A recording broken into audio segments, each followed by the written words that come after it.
It was 20 minutes, and the reds had all faded into greys before Holmes and the trainer reappeared. Never have I seen such a change as had been brought about in Silas Brown in that short time. His face was ashy pale, beads of perspiration shone upon his brow, and his hands shook until the hunting crop wagged like a branch in the wind. His bullying, overbearing manner was all gone too, and he cringed along at my companion's side like a dog with its master. "Your instructions will be done. It shall all be done," said he. "There must be no mistake," said Holmes, looking round at him. The other winced as he read the menace in his eyes. "Oh, no, there shall be no mistake. It shall be there. Should I change it first or not?" Holmes thought a little, and then burst out laughing. "No, don't," said he. "I shall write to you about it. No tricks now, or— Oh, you can trust me. You can trust me." "Yes, I think I can. Well, you shall hear from me tomorrow." He turned upon his heel, disregarding the trembling hand which the other held out to him, and we set off for King's Pyland. "A more perfect compound of the bully, coward, and sneak than Master Silas Brown I have seldom met with," remarked Holmes, as we trudged along together. "He has the horse, then?" "He tried to bluster out of it, but I described to him so exactly what his actions had been upon that morning that he is convinced that I was watching him. Of course, you observed the peculiarly square toes in the impressions, and that his own boots exactly corresponded to them. Again, of course, no subordinate would have dared to do such a thing. I described to him how, when, according to his custom, he was the first down, he perceived a strange horse wandering over the moor, how he went out to it, and his astonishment at recognizing from the white forehead which has given the favourite its name that chance had put in his power the only horse which could beat the one upon which he had put his money. Then I described how his first impulse had been to lead him back to King's Pyland, and how the devil had shown him how he could ride the horse until the race was over, and how he had led it back and concealed it at Mapleton. When I told him every detail, he gave it up and thought only of saving his own skin." "But his stables had been searched." "Oh, an old horse-faker like him has many a dodge." "But are you not afraid to leave the horse in his power now, since he has every interest in injuring it?" "My dear fellow, he will guard it as the apple of his eye. He knows that his only hope of mercy is to produce it safe." "Colonel Ross did not impress me as a man who would be likely to show such mercy in any case." "The matter does not rest with Colonel Ross. I follow my own methods and tell as much or as little as I choose.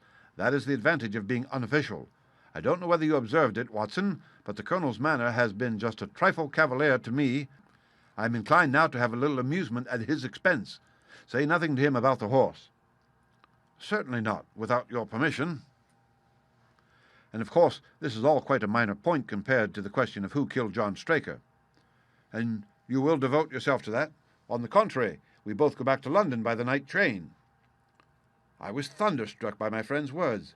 We had only been a few hours in Devonshire, and that he should give up an investigation which he had begun so brilliantly was quite incomprehensible to me.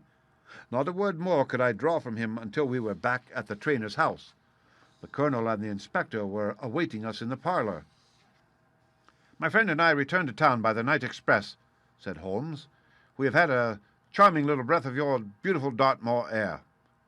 The inspector opened his eyes, and the colonel's lip curled in a sneer. "So you despair of arresting the murderer of poor Straker?" said he. Holmes shrugged his shoulders. "There are certainly grave difficulties in the way," said he. "I have every hope, however, that your horse will start upon Tuesday, and I beg that you will have your jockey in readiness. Might I ask for a photograph of Mr. John Straker?" The inspector took one from an envelope and handed it to him. "My dear Gregory, you anticipate all my wants. If I might ask you to wait here for an instant, I have a question which I should like to put to the maid." "I must say that I am rather disappointed in our London consultant," said Colonel Ross bluntly, as my friend left the room. "I do not see that we are any further than when he came." "At least you have his assurance that your horse will run," said I. "Yes, I have his assurance," said the colonel with a shrug of his shoulders. "I should prefer to have the horse." I was about to make some reply in defence of my friend when he entered the room again. "Now, gentlemen," said he, "I am quite ready for Tavistock." As we stepped into the carriage, one of the stable lads held the door open for us. A sudden idea seemed to occur to Holmes, for he leaned forward and touched the lad upon the sleeve. "You have a few sheep in the paddock," he said. "Who attends to them?" "I do, sir." Have you noticed anything amiss with them of late?" "Well, sir, not much of account, but 3 of them have gone lame, sir." I could see that Holmes was extremely pleased, for he chuckled and rubbed his hands together. "A long shot, Watson, a very long shot," said he, pinching my arm. "Gregory, let me recommend to your attention this singular epidemic among the sheep. Drive on, coachman."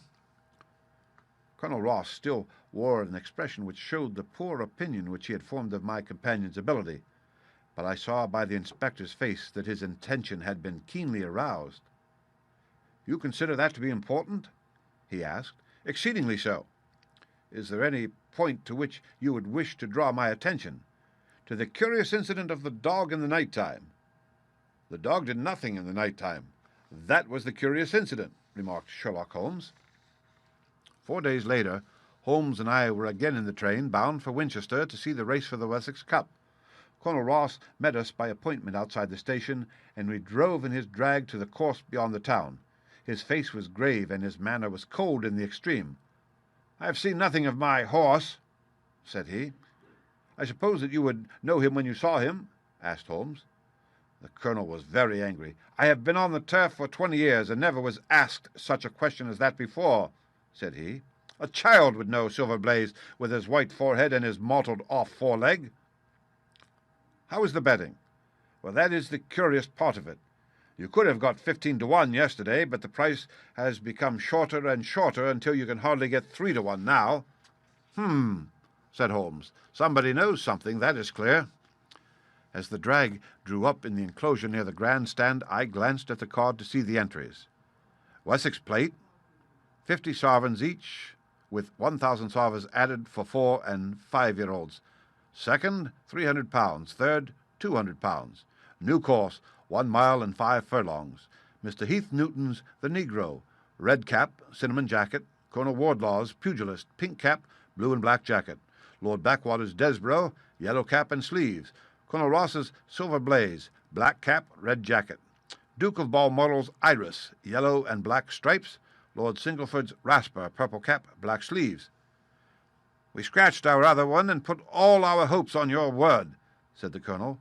"Why, what is that? Silver Blaze favourite?" 5 to 4 against Silver Blaze," roared the ring. 5 to 4 against Silver Blaze.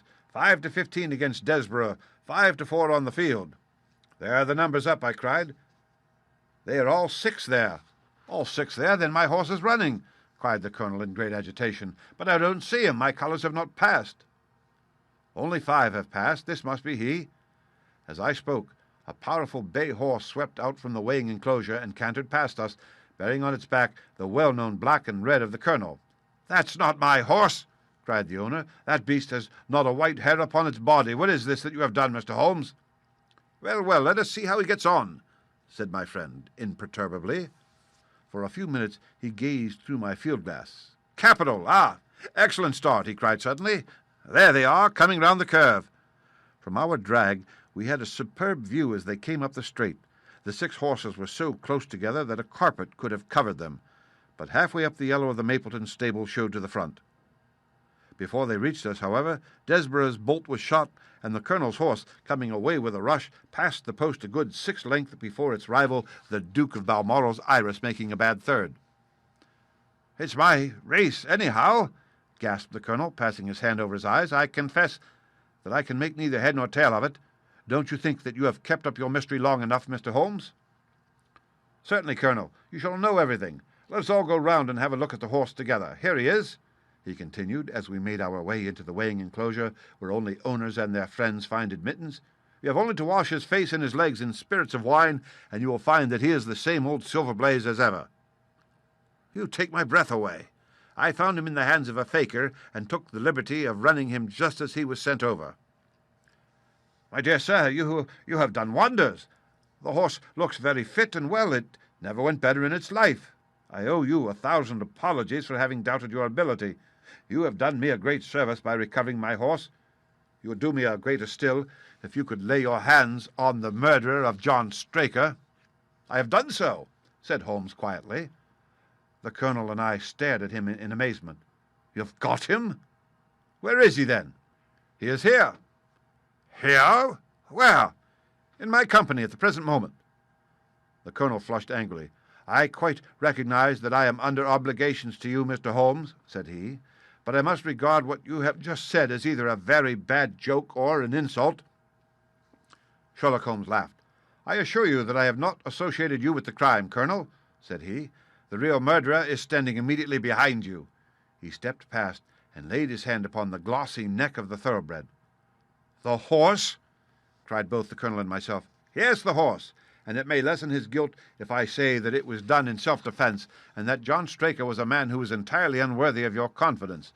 But there goes the bell, and as I stand to win a little on this next race, I shall defer a lengthy explanation until a more fitting time." We had the corner of a Pullman car to ourselves that evening as we whirled back to London, and I fancy that the journey was a short one to Colonel Ross as well as to myself, as we listened to our companion's narrative of the events which had occurred at the Dartmoor training stables upon the Monday night, and the means by which he had unravelled them. "I confess," said he, "that any theories which I had formed from the newspaper reports were entirely erroneous, and yet there were indications there, had they not been overlaid by other details, which concealed their true import. I went to Devonshire with the conviction that Fitzroy Simpson was the true culprit, although, of course, I saw that the evidence against him was by no means complete. It was while I was in the carriage, just as we reached the trainer's house, that the immense significance of the curried mutton occurred to me. You may remember that I was distrait and remained sitting after you had all alighted. I was marvelling in my own mind how I could possibly have overlooked so obvious a clue. "I confess," said the colonel, "that even now I cannot see how it helps us. It was the first link in my chain of reasoning. Powdered opium is by no means tasteless. The flavour is not disagreeable, but it is perceptible. Were it mixed with any ordinary dish, the eater would undoubtedly detect it, and would probably eat no more. A curry was exactly the medium which would disguise this taste. By no possible supposition could this stranger, Fitzroy Simpson, have caused curry to be served in the trainer's family that night, and it is surely too monstrous a coincidence to suppose that he happened to come along with powdered opium upon the very night when a dish happened to be served which would disguise the flavour. That is unthinkable. Therefore, Simpson becomes eliminated from the case, and our attention centres upon Straker and his wife, the only two people who could have chosen curried mutton for supper that night. The opium was added after the dish was set aside for the stable boy, for the others had the same supper with no ill effects. Which of them, then, had access to that dish without the maid seeing them? Before deciding that question, I had grasped the significance of the silence of the dog, for one true inference invariably suggests others. The Simpson incident had shown me that a dog was kept in the stables, and yet, though someone had been in and had fetched out a horse, he had not barked enough to arouse the two lads in the loft. Obviously, the midnight visitor was someone whom the dog knew well. I was already convinced, or almost convinced, that John Straker went down to the stables in the dead of the night and took out Silver Blaze. For what purpose? For a dishonest one, obviously, or why should he drug his own stable boy? And yet I was at a loss to know why. There have been cases before now where trainers have made sure of great sums of money by laying against their own horses through agents and then preventing them from winning by fraud. Sometimes it is a pulling jockey. Sometimes it is some surer and subtler means. What was it here? I hoped that the contents of his pockets might help me to form a conclusion, and they did so.